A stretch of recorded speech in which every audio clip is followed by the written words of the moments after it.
Hi everyone, are you ready to listen to another story?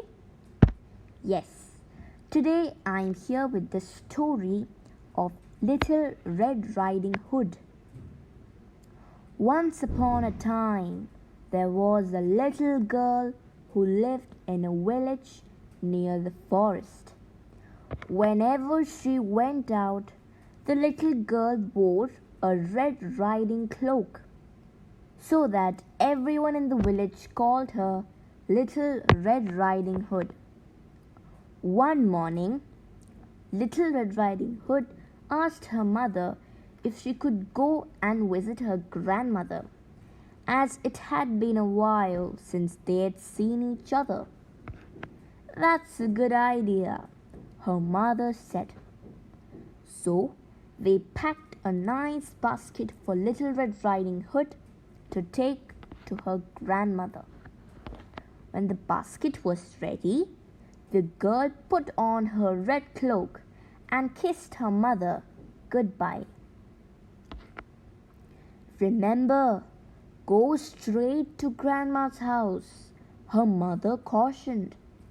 "Don't dawdle along the way, and please don't talk to strangers.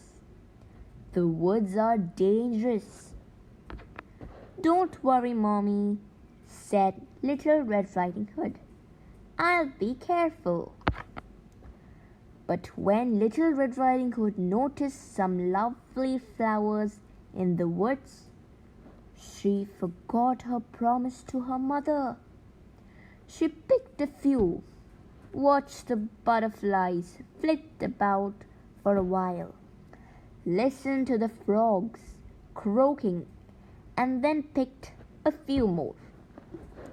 Little Red Riding Hood was enjoying the warm summer day so much that she didn't notice a dark shadow approaching out of the forest behind her.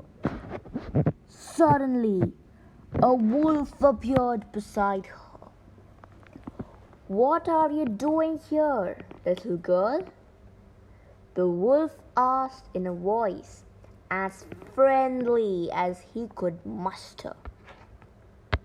"I'm on my way to see my grandma, who lives through the forest, near the brook," Little Red Riding Hood replied. Then she realized how late she was and quickly excused herself, rushing down the path to her grandma's house. The wolf, in the meantime, took a shortcut. The wolf, a little out of breath from running, arrived at Grandma's house and knocked lightly at the door. "Oh, thank goodness, dear.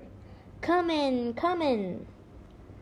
I was worried sick that something had happened to you in the forest," said Grandma, thinking that the knock was her granddaughter, Little Red Riding Hood. The wolf himself let in. Poor Granny did not have time to say another word before the wolf gobbled her up. The wolf let out a satisfied burp and then poked through Granny's wardrobe to find a nightgown that he liked. He added a frilly sleeping cap and, for good measure, dabbed some of Granny's perfume behind his pointy ears. A few minutes later, Little Red Riding Hood knocked on the door.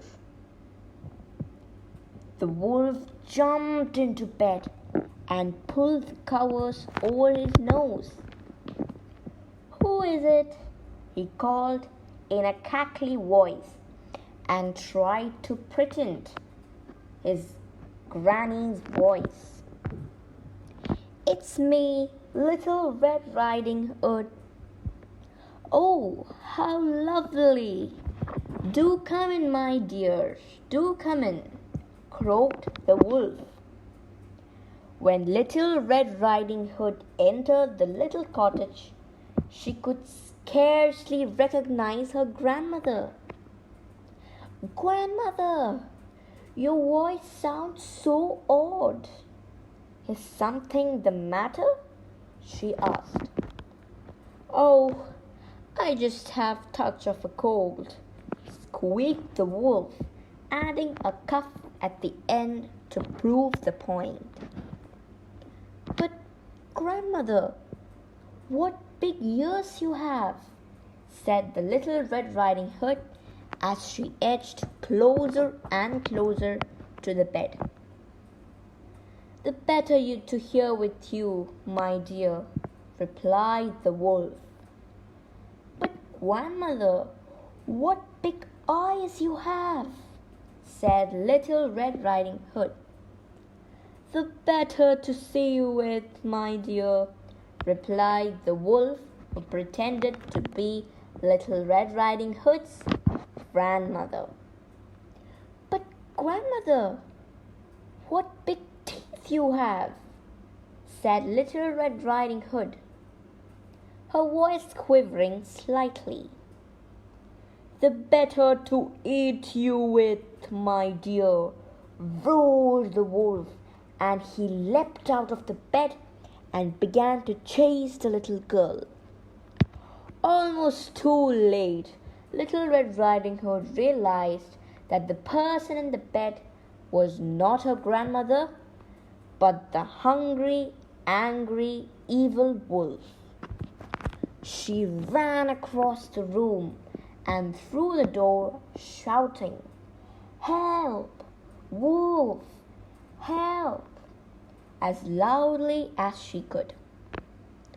The woodsman, who was chopping logs nearby, heard her cry and ran towards the cottage as fast as he could. He grabbed the wolf and made him spit out of the poor grandmother, who was a bit frazzled by the whole experience, but still in one piece. "Oh, Grandma, I was so scared," sobbed Little Red Riding Hood. "I'll never speak to strangers or dawdle in the forest again." There, there, child. You have learned an important lesson. Thank goodness you shouted loud enough for this kind woodman to hear you." The woodsman knocked out the wolf and carried him deep into the forest, where he wouldn't bother people any longer.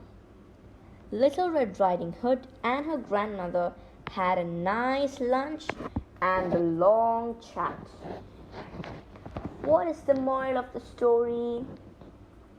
The moral of the story is, children, especially attractive, well-bred young ladies, should never talk to strangers, for if they should do so, they may well provide dinner for a wolf.